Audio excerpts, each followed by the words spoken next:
So what's the basis for our unity as Christians? Obviously, we're not going to agree on every point of doctrine, every point of theology, but what do you think is the foundational basis for our unity?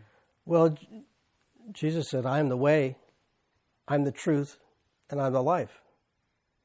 And so we unite around the fact that Jesus is the way, He's the truth, and He's our life. Now, if He's our life, then we're going to be focusing on each other. He didn't come, He came to serve. And as we serve one another, we're manifesting His love in us.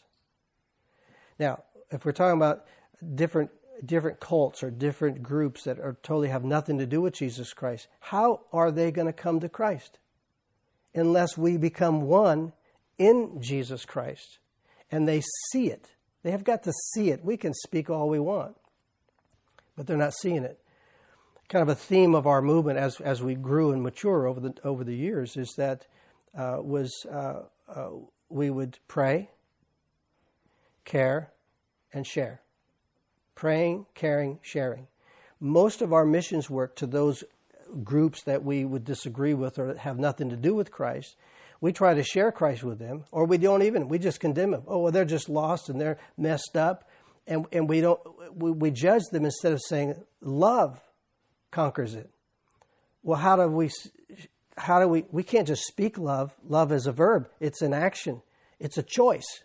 It's not a feeling. I don't always feel like loving someone in my family in the sense of, let's say there's a rift that goes on. But it's a decision. God chose to love us in that while we were yet still sinners, I'm just quoting out of Romans 5, Christ died for us. He says, at just the right time, when we were still powerless and sinful, He died for us. So He selected a specific time when we were failing, we had rejected Him, and He says, I want to show you, this is how much I love you. So your value has nothing to do with how much work you do for me, or how good you are, or if you make straight A's, or you have a certain income. It's based upon the finished work of Jesus Christ, who lived, and He died, and He rose from the grave, giving us resurrection life and power to live now out. Which now it's not based upon me trying to work harder. I serve the Lord out of a love expression, not out of a need to somehow be accepted by Him.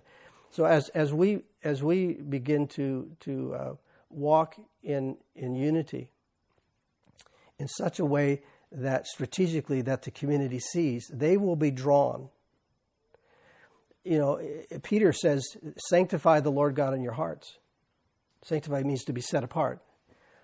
Sanctify the Lord God in your hearts, and then be ready always to give an answer to anyone who asks you for the reason for the hope that's within you, and then respond with meekness and respect. So when we set apart the Lord in our hearts, that means we're going to be open to love people that may not be so lovable or that we don't agree with. But as we begin to serve those in need, they're taken back. I remember one of the events that we did is in Sonoma County is that we realized that we wanted to reach out and demonstrate the love of God to the Jewish community. Now the Bible says that we're to love everybody, and God's chosen people for His reasons, and we're to support Israel, and if we bless them, then we'll be blessed. So we realized that we had no connection. So what do we do? And so in prayer, God led us to an open door that in one of the cities within Sonoma County, there was a Jewish free health clinic. So a Jewish community, not Christian, had established a health clinic that were serving in a year about 50,000 people who did not have medical insurance. So they're doing a good thing.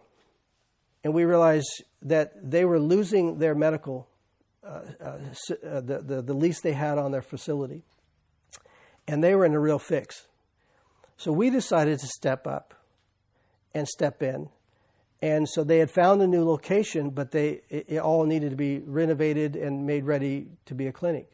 So we, the church, the United Church, pulled together our tradesmen from our different churches, went down to another city, from Santa Rosa, and we began to physically build and construct and invested ourselves into what they had no money to afford. They didn't know what to do with that. They were blown away. But it opened a door for conversation because we demonstrated the love of Jesus as, who are you people? Well, we are a true unifying factor of diverse Christ-centered churches. And we want to love you. The Bible teaches us to serve you and care for you. And that opened doors that we would have never. What was the door that opened? It came by way of our loving one another. Behold, they will know we're his disciples for our love for one another.